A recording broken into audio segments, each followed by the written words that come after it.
Thank you so much, everyone, for staying with us on the program. So, Donald Trump has emerged the 47th America's president. They met today, defeating closest rival, Ms. Kamala Harris of the Democratic Party. President Bola Tinubu has extended his heartfelt congratulations to President Donald Trump on his re-election as the 47th president of the United States. A statement by the special advisor to the president, Mr. Bayo Nanuga, says that President Tinubu looks forward to strengthening the relations between Nigeria and the United States and amid the complex challenges and opportunities of the contemporary world. Donald Trump claimed victory earlier today and pledged to heal the country. As a result, it put him on the verge of beating Kamala Harris in a stunning White House comeback. Interesting indeed. There are a lot of people. You imagine that Nigerians maybe belong to the Republican Party or the Democratic Party in the United States. The kind of passion some Nigerians show in America's politics. But it's fundamental, isn't it? Because on the global stage, in global politics, America stands tall. In global economy, America also is very fundamental. And so the currency, the global politics of America affects the rest of the world. Who becomes America's president, especially because Nigeria is also an ally of the United States on the African continent. But you see the president talking about collaboration, alignment, and a lot of world leaders are also already aligning. In fact, those who had earlier criticized Donald Trump about his position on some issues already congratulating and aligning with him. What does this alignment mean?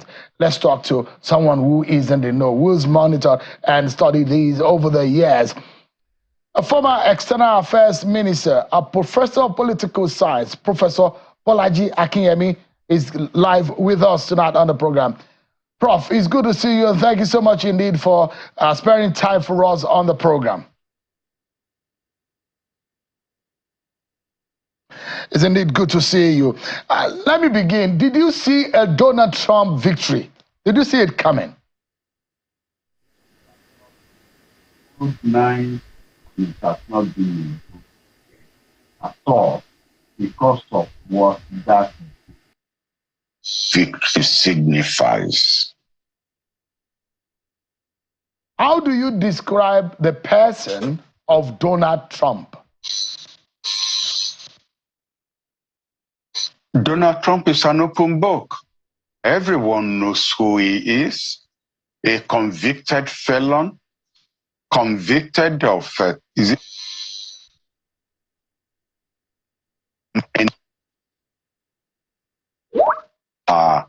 criminal against him. A man who, in his language, is not one that you want to identify with. A man whose closest allies and friends internationally are actually, you know them, Putin in Russia,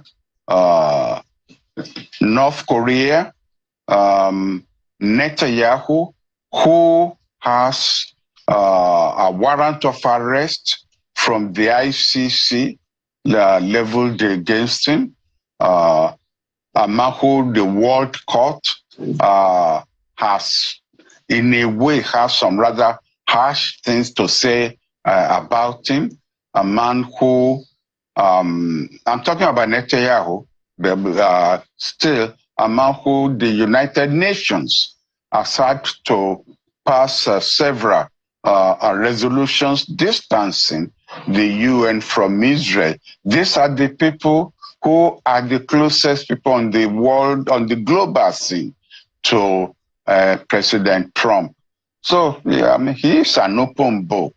And when it comes to who the world will admire, you recall that President Ronald Reagan also referred to the United States as the shining light on the hilltop.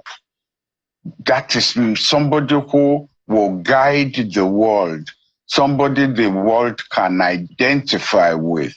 Look, my first visit to the United States was in 1962. And since then, the United States psychologically has played a large role in my life. The first American president that I will meet was John F. Kennedy. I was shattered when he got killed. This was the man who, if you read his inaugural address, to me is still one of the top class inaugural addresses, and it's still one of the best American presidents. The United States at that time was a coming very a country that you wanted to embrace. Their values were ones you wanted to identify with.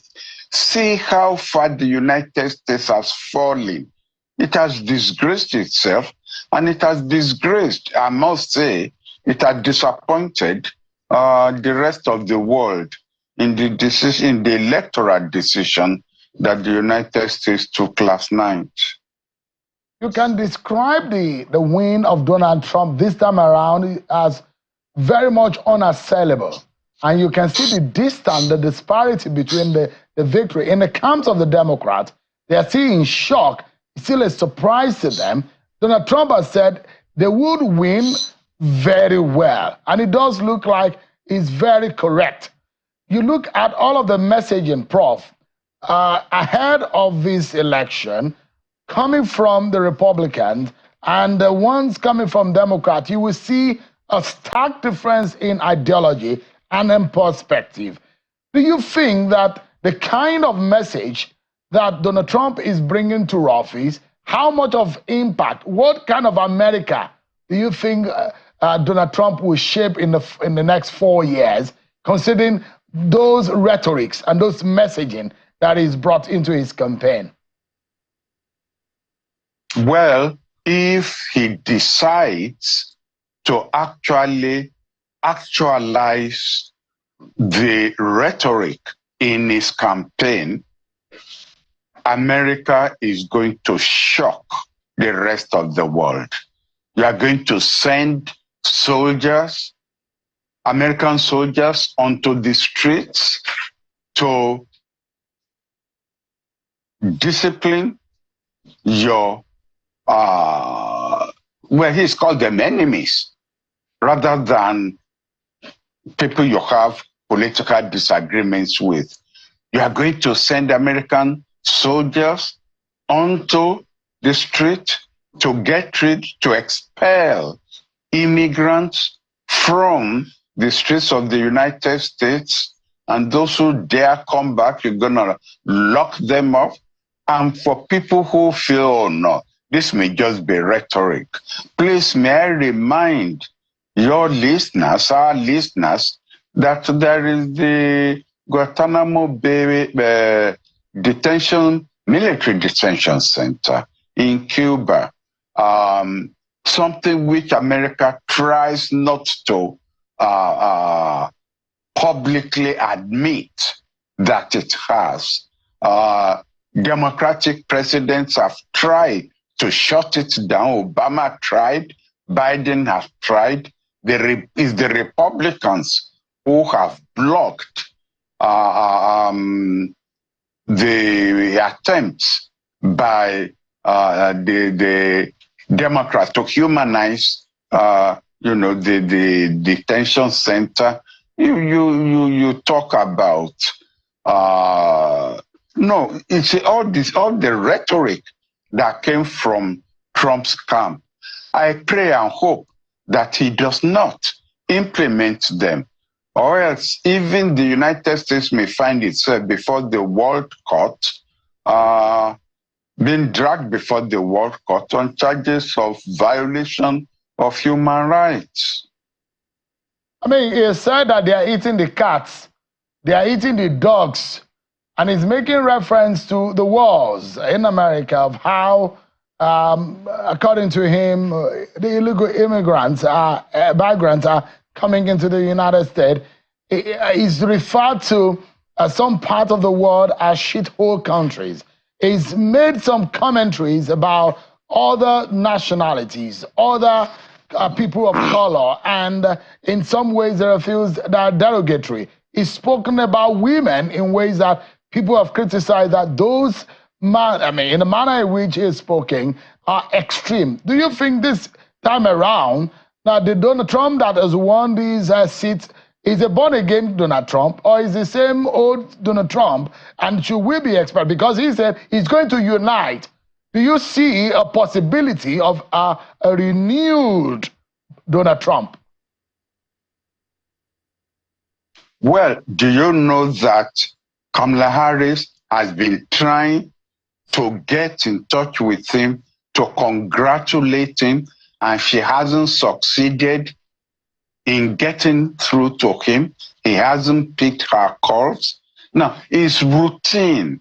This is routine procedure that the loser in a presidential address will call the winner to congratulate him and offer the hand of friendship and cooperation.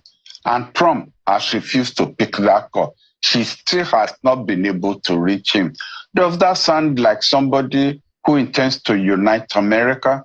Does that sound like somebody who is prepared to offer hands of friendship across to 67 million or so Americans who voted for Kamala Harris? It's the same old Trump you are going to get. And America itself is going to be sorry that this is the man they voted for. But they cannot claim that they didn't know what they were doing. They cannot. This election was a competition between light and darkness, between love and hatred, between goodness and badness, between crudity and refinement. It was very, very clear. So who would you describe as the darkness and the light here? Who in your view represents the light? Oh, you know. You should know. You should know. I don't need to spell ABC, for you to decipher, what I'm talking about. The whole world knows. The whole world knows. You said at one time he referred to, and it was Africa. Let's not beat about the bush. That he referred to as S-hole. Now, it was on his platform that Puerto Ricans were referred to as what? I've even forgotten the language they use this time, as garbage. And, does that show any respect for a whole people? And if you're expecting, because in your intro, you are talking about, what Nigeria and what Africa, should expect. We don't care. We are not on his radar. We are not on his radar at all. On his radar, the people who are going to be important to him are going to be Russians and North Koreans and Israel. Those are the people who are going to be important to him. Of course, you cannot ignore NATO, but you are going to have a weakened NATO under him. I feel sorry for Ukraine because the funds from America to Ukraine is going to dry up, and Ukraine is going to have to be dependent on whatever little they can get from the Europeans and from NATO countries. I feel sorry for the Palestinians and the two-party state that seems to be the consensus around which the world has tried to build a peace proposal, because Trump is not going to have anything to do with a two-party state in that part of the world. How that is going to contribute to peace in the Middle East, where we all just have to wait to see. All right. On the second time now, I remember that in the first election of Donald Trump, when he was up against Hillary Clinton and defeated Hillary Clinton by the collegiate votes and the popular votes, Hillary Clinton came tops.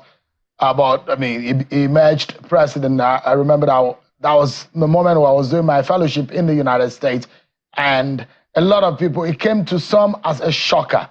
And dashed hopes also for those who thought that maybe this might be the moment for a female president or a woman president in America. Yet again, another woman up against Donald Trump. Donald Trump defeating yet another woman. Would there be, does this dwindle the chances of women at that level on a country that one would think stands tall in terms of democratic practice in the world? One would perhaps think that a population of women in America's election and the population of Latino, the blacks and the Asian Americans, who one would think that will form a major bloc that could help and push Kamala Harris up in that race. It does not look like it worked at all. What did you think happened? I have no idea what happened. This glass ceiling against a female president is intact, is still there. Perhaps we've tended to misinterpret the United States. We have had in Nigeria how many? 3 female chief justices. America hasn't had a female chief justice. So whether the liberalism that we've tended to attach to American political system is simply not there. We've been emphasizing in the past 24 hours or so the success of Donald Trump. And we seem to be overlooking the fact that even the Republicans have captured the American Senate, and it looks like they are going to have the control over the House of Representatives, which means that this right-wing party, this Republican Party, is not the party of Abraham Lincoln or the party, of the Bush family. This is a right-wing movement driven by a right-wing ideology that has captured the United States. And this doesn't bode well for even the United States. How women, blacks, Latinos can vote for Donald Trump in the quantity they voted for him, I cannot explain, except to say that maybe some people are suffering from the Stockholm syndrome, where they identify with people who exploit them. Let's look at Nigeria's reaction to it, especially our leader, President Tinubu, who has reached out and congratulated President Tinubu. Let me get your view, Prof, on the stance of Nigeria. In this regard, President asking for collaboration with the Trump presidency. What's your take on that? President Tinubu has done what any president would do. protocol. There are values. There are moves, that control international relations or interstate relations, and you go through these moves at election time. So President Tinubu has done absolutely the correct thing, and I'm sure that we will get also the correct replies coming out of the United States. Probably a message that the president did not even see, but it's written by an official at that level whose duty is to monitor messages coming from foreign leaders and the kinds of reply that to give. Of course, there are special leaders, and we've mentioned them on this program. Netanyahu of Israel, Putin of Russia, and probably the president of China. There may be the United Kingdom, the prime minister from the United Kingdom, but as I said, there will be special foreign leaders that will be put in band A to use our electrical classifications here, and there will be heads of state that will be in band B and in band C. There's no doubt in my mind that African leaders will be in band C. Should we be optimistic at all? We do know, and there are those who have asked that Nigeria needs to come clean and come clear on its foreign policy in terms of alignment or non-alignment.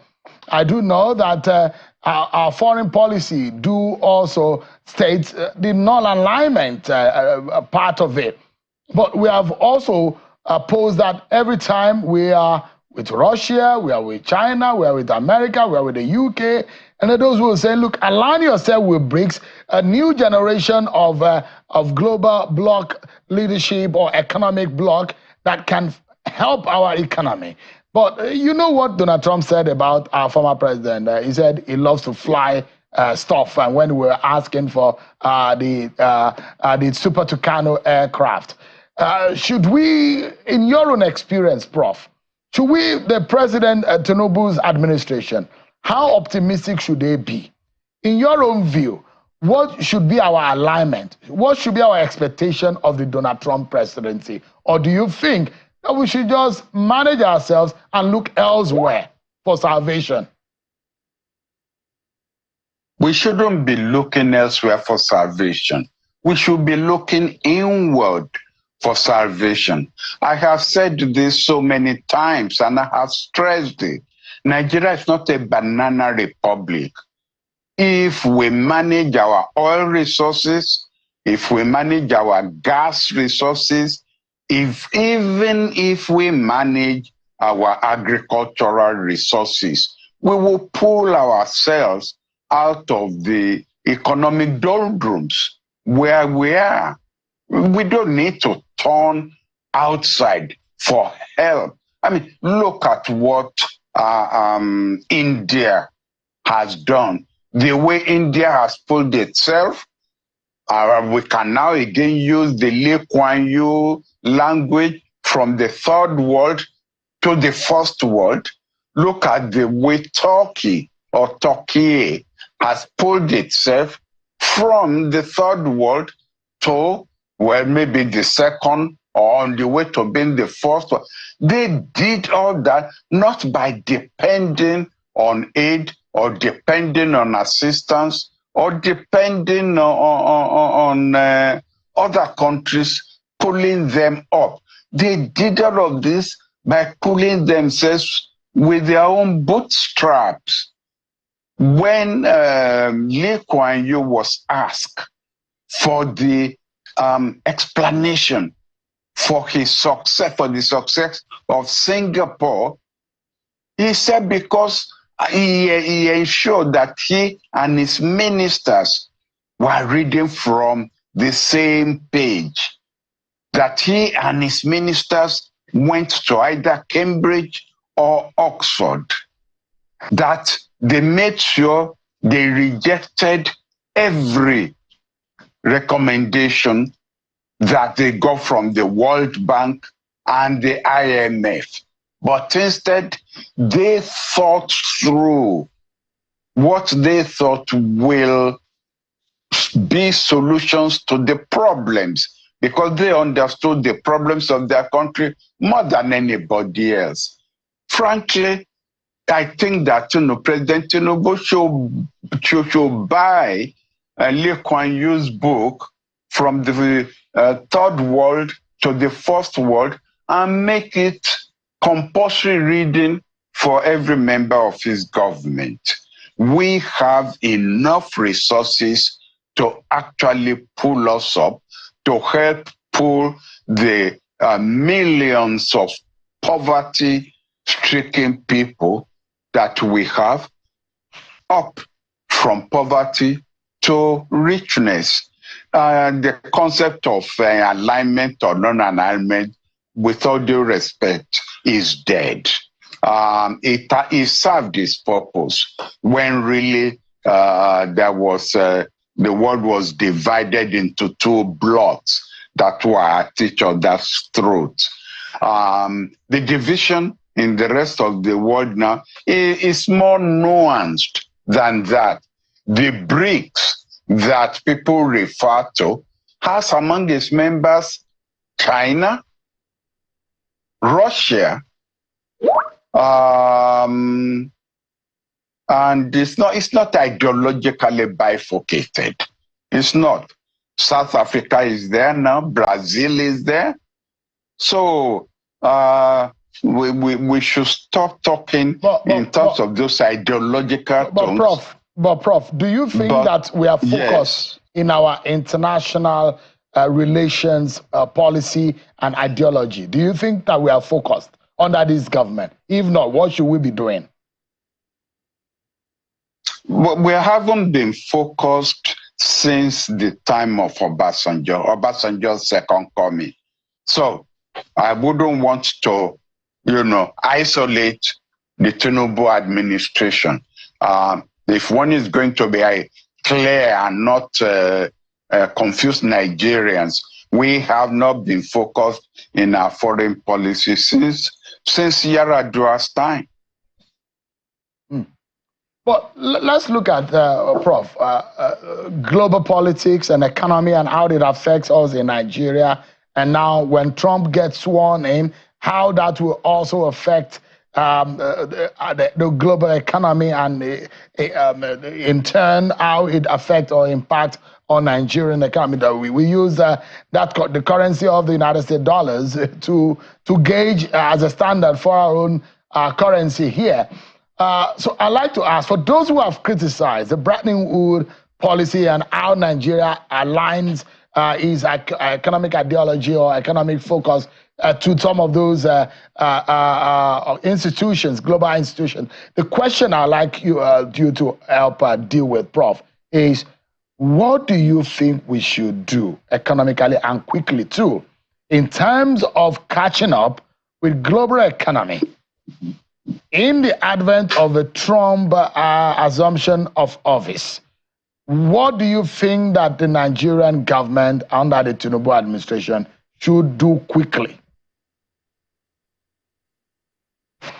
Well, okay. Number one, measures should be put in place to ensure that our oil resources are not stolen, and the ones that we sell legitimately, that the money goes into the CBN reservoir as it should. We should ensure that we rev up the exploitation of our gas resources. Number three, which is very important, whatever is going to take to protect Dangote's refinery. I know it's very complicated, and I don't claim to know all the shenanigans that are involved in the struggle between Dangote and either Ipman or domestic other domestic competition. We must make sure that we protect Dangote's refinery. I'm not saying that the carte blanche should be given to Dangote.